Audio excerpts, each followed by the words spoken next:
এসেছেন এই উদ্দেশ্য এবং কারণ আপনাদের সবার জানা। জনাব তারেক রহমান সাহেব আমাদের এই সংগঠনের পৃষ্ঠপোষক হয়েছেন, এটাতে আমরা অত্যন্ত গর্বিত, আনন্দিত। বাংলাদেশের ইতিহাসে কেন বিশ্বের ইতিহাসে এরকম ঘটনা আছে বলে আমার জানা নেই যে একজন রাজনৈতিক নেতা এত বড় ব্যক্তিত্ব প্রাণী রক্ষায় কাজ করার জন্য এগিয়ে এসেছেন। এতদিন আমরা জনাব তারেক রহমানকে জানতাম একজন মানবিক নেতা হিসাবে, আজ থেকে পুরো দেশবাসী ওনাকে প্রাণবিক নেতা হিসাবে নতুন করে চিনল।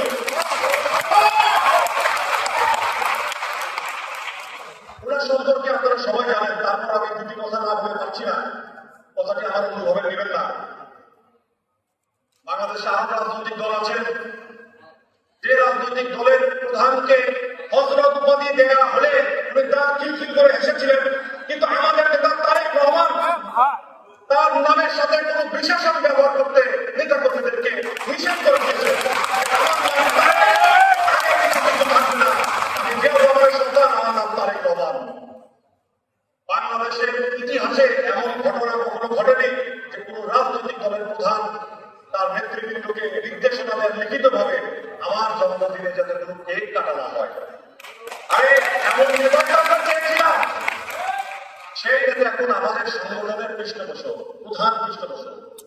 এরকম মানবিক প্রাণবিক নেতা যদি আমাদের সংগঠনকে পৃষ্ঠপোষকতা করে, তাহলে ভাবেন এই সংগঠন কোথায় চলে যাবে। প্রাণী নিয়ে যারা কাজ করবেন তারা আরো কিভাবে ব্যাপকভাবে কাজ করতে পারবেন। আমি দীর্ঘ বছর প্রাণী নিয়ে কাজ করি, এখানে আমার পরিচিত অনেক ভাই বোনেরা আছেন যাদের সাথে আগে এবং বর্তমানে আমি প্রাণী নিয়ে কাজ করেছি।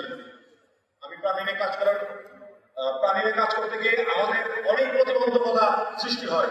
যেমন রাস্তা থেকে একটা কুকুর, অসুস্থ কুকুর যখন আমরা উদ্ধার করে নিয়ে বাড়িতে আসি, তখন মানুষ ভাবে যে একটা কুকুরকে নিয়ে যাচ্ছে, না জানি এটা কত ভ্যালুয়েবল, এবং অনেকে ধর্মের দোহাই দিয়ে আমাদেরকে হেল্প প্রতিপন্ন করেন। এই কুকুরগুলো আমরা উদ্ধার করে নিয়ে এসে চিকিৎসা করি, একটা দুটো কুকুর বাসায় রাখা যায়, কিন্তু যখন কুকুরের সংখ্যা বেড়ে যায়, যারা কুকুর নিয়ে কাজ করেন, বিড়াল নিয়ে কাজ করেন, যাদের নিজস্ব বাড়ি নাই, তারা এই কুকুর বিড়াল নিজের বাসায় রেখে তার সেবা শুশ্রূষা করতে পারে না। জনাব তারেক রহমানের আহ্বানে আমাদের সংগঠিত করেছি এবং উনি আমাদের কথা দিয়েছেন আমাদের বাংলাদেশের প্রত্যেকটা বড় বড় জেলা এবং বিভাগীয় শহরে সেন্টার রাখা হবে, যাতে রাস্তায় না যায়। নেতা আপনাকে আপনার প্রতি আমরা অনেক কৃতজ্ঞতা, আপনাকে ধন্যবাদ জ্ঞাপন করছি।